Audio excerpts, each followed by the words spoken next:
longest day of homelessness event. Just to remind everyone, homelessness exists and lasts all year long. Day, night, hot, cold, winter, summer, spring, and fall. When we think of homelessness, many of us have the stereotypical view of the homeless of the person who is unhoused. Someone who is alone or with a group of drug users sharing needles, unclean, disheveled look, holding a sign or a median strip, begging for change. This example is only a very small fraction of the true homeless picture. When I think of the comprehensive picture of homelessness, I think of a person who lives at will without a lease or tenant's rights. People who couch surf or people who live in a halfway house are also considered unhoused. Sometimes people who are homeless end up living with a relative for an extended period of time. Someone who does not own or rent a home can also be considered homelessness. Often, many unhoused people simply cannot afford local rents and certainly do not qualify for a mortgage. When people have lack of adequate credit history or may have even an arrest record, may be excluded from housing choices. So today, I just wanted to say my name is Eric Brewer, and I too was homeless. And at this point in time, I would like to introduce Pastor Jeff Logan, who will come and say a blessing and will speak for us. Thank you, Eric. Perfect. Have a great day. You too. Good afternoon. As Eric said, I'm Pastor Jeff, and I am going to do a blessing, but I'm going to babble at you guys a little bit as well, so thanks for giving me that opportunity.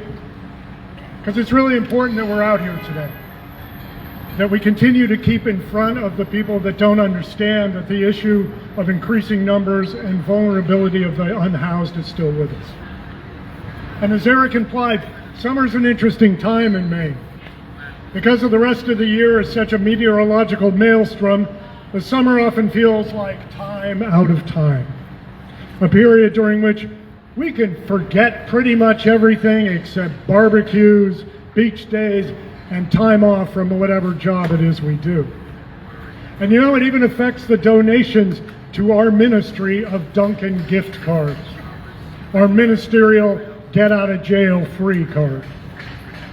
During the winter, they see them as a lifeline for people to get them out of the cold. But then during the summer, donations fall off. But as I tell people who I talk to about this, the unhoused don't get a summer vacation.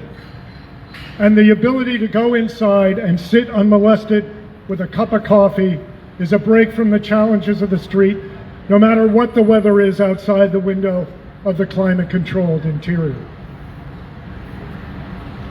So, we gather here today to remind ourselves and everyone who will listen that this is not a time to forget the struggles of those without housing. Yes, people living outside do not currently have to worry about freezing to death or about losing fingers and toes, and that is a blessing.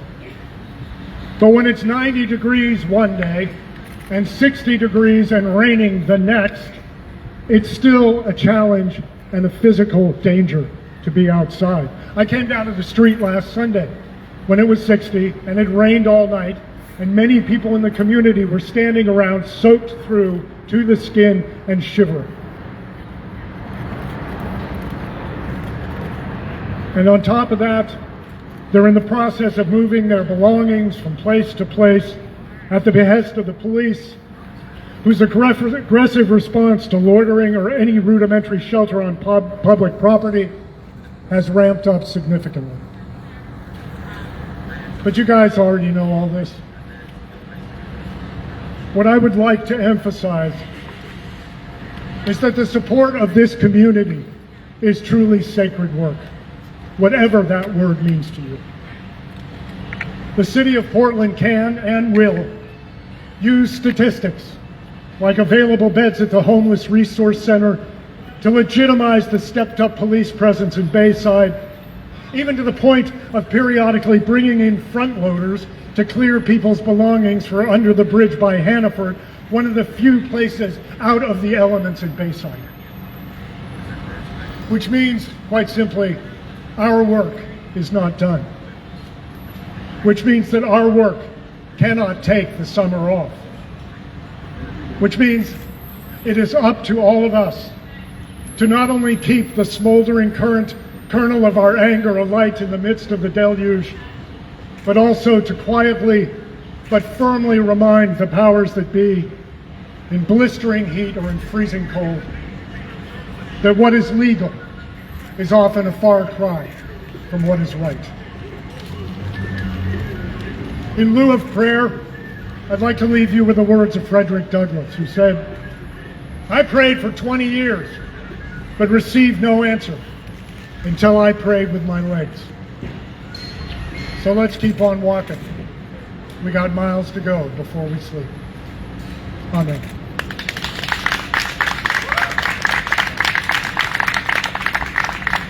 Thank you, Pastor Jeff. That was wonderful. And I will next like to introduce Jim, who will come up and speak. Eric, what are you talking about? You, Jim. Yes. We need you, Jim. We need you.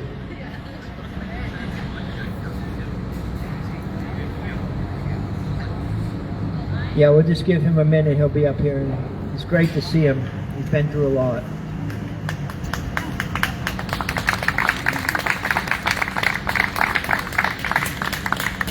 Thanks a lot, Eric. You're welcome. Take it away, Jim. Okay.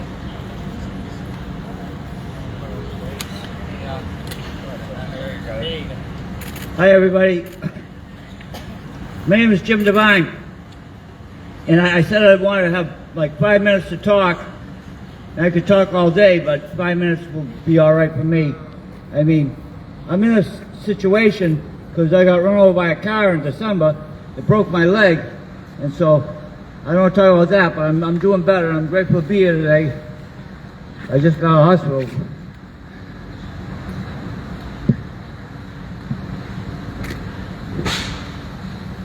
What I really want to talk about is homelessness. I relate everything to my personal story. Most of my life, I was married and raised 3 kids. I was what you call a master electrician and a contractor. And as you probably are aware, people in that position make a sizable amount of money, which I did. I'm also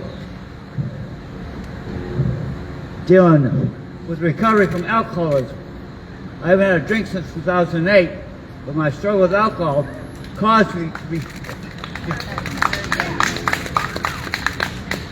Whenever I say that, I always get applause, and I always appreciate the applause, but I'll roll with it. But anyhow, my struggle with alcoholism caused me to experience homelessness in a variety of ways. I mean, basically the simplest way was I'd be in some place like the Salvation Army Rehabilitation Center, and I'd make some mistakes and start drinking again. And you do that in a place like that, that's your one-way ticket to the sidewalk. And so that's what happened to me. And I stayed at the Oxford Street Shelter. I stayed at the Alfred Shelter, the York County Shelter in Alfred. I stayed at Hope Haven in Lewiston, and St. Martin's Seporia in Lewiston. So I stayed in 4 different shelters that I can remember. I've also slept on the street before, but the bottom line is, it's a situation a lot of people deal with. One of the songs I sing Needle and the Damaged Ton by Neil Young. But I'm eternally grateful for organizations like Milestone and Pearl Street, Caseworkers Here, and more people than I can even remember.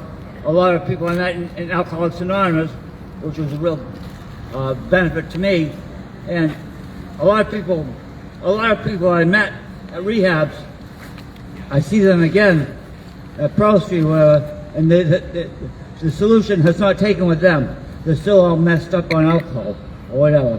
And you know, that's why it's very important on a personal level to support, to catch my breath, to support recovery services, no matter which way they come about, like Milestone and various other places that I can't even remember them all. I mean, I was at this place on Mellon Street. I forget the name of it. Some house, but I can't remember what it was. But it shut down.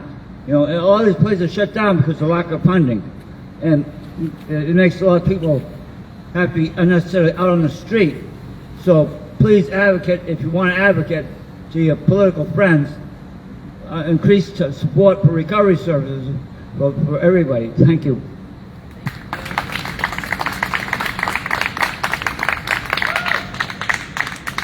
Thank you, Jim. That was great. Thank you so much. And my next speaker I'd like to introduce is Brian.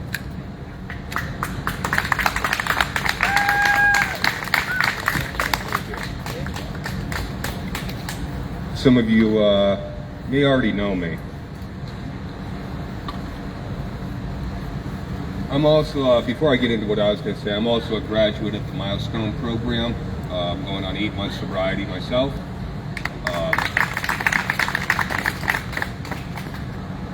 I didn't end up on the streets from using drugs or alcohol. Being out on those streets, though, it was very difficult not to pick up. There's only so much trauma any human can endure living unsheltered. We talked about recognizing that it's summertime right now, so people that are living unsheltered may not be facing the elements of freezing to death or snow, but they still are facing the brutality of violence. They still suffer at the hands of the public, physically, mentally. They still get harassed and taken advantage of and abused by law enforcement, by city leaders, by administrators, by people who think and say that they are just administering some tough love. I don't know how those two words go together. I have just the better part of 3 years of being out there, mostly in shelter.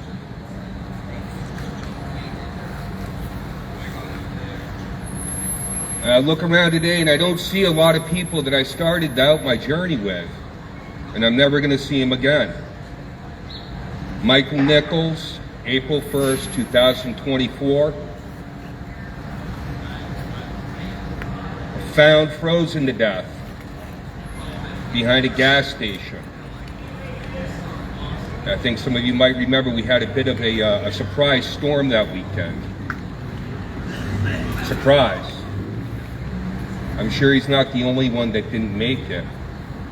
But on this day, we're supposed to be remembering some names, and we need to remember their lives. And Mike was one of the best. He was a really good friend.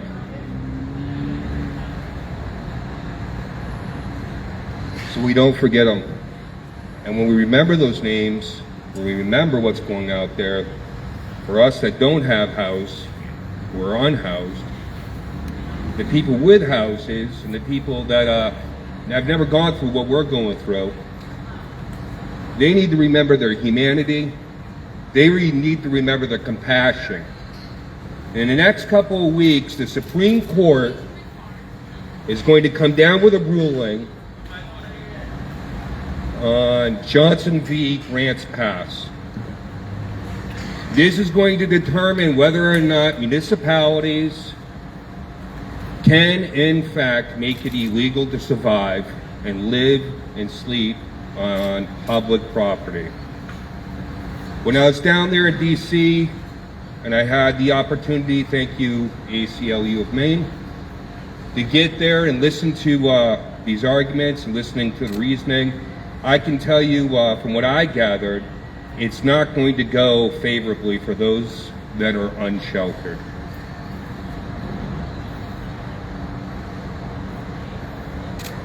The solution to homelessness is more homes. right? Look at the word homelessness. Homelessness. Homeless. How do you solve that? Homes. How do we get there? Well, what we don't do is allow more Airbnbs in our neighborhoods. What we don't do is vote down affordable housing. What we don't do is take funding away from our shelters. We get out and vote. We get out and tell our story. Over the 3 years I was out there, I was publishing my story on social media. I was telling it to anybody I could. And friends and family of mine kept telling me to shut up. You're embarrassing us. They told me to be quiet. They told me nobody wanted to hear my story and nobody fucking cared.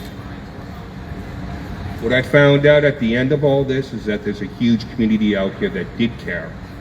That I reached a lot of people. And I hope if anything else, anybody out there that is still where I used to be, keep telling your story, share it, make yourself known.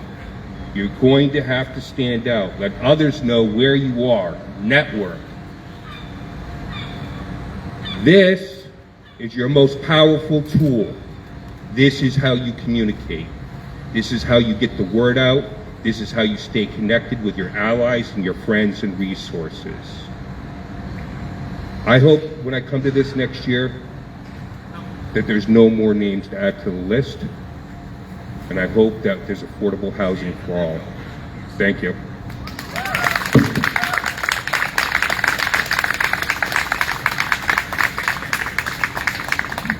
Thank you, Brian, so much. That was great. At this point, I would like to introduce Kate Sykes, our city council person. Thank you, Kate. Thank you. My name is Kate Sykes. I'm the city councilor in District 5, newly elected this past year, and I'm really honored to be here today. I would not have missed this event. It is a really important thing that we get out in the community and that we show folks that we're here working together to solve the problem of homelessness in Portland. Since I've been on the council, I've seen a lot of really good work that we've done. I'm really proud to say that tonight we're going to be looking at our Airbnb regulations to take a look and see how we can make sure we're preserving long-term housing in Portland. Really hopeful that that is going to affect change. We have had a couple of referenda that have not resulted in that, and I think this time, third time's the charm, right?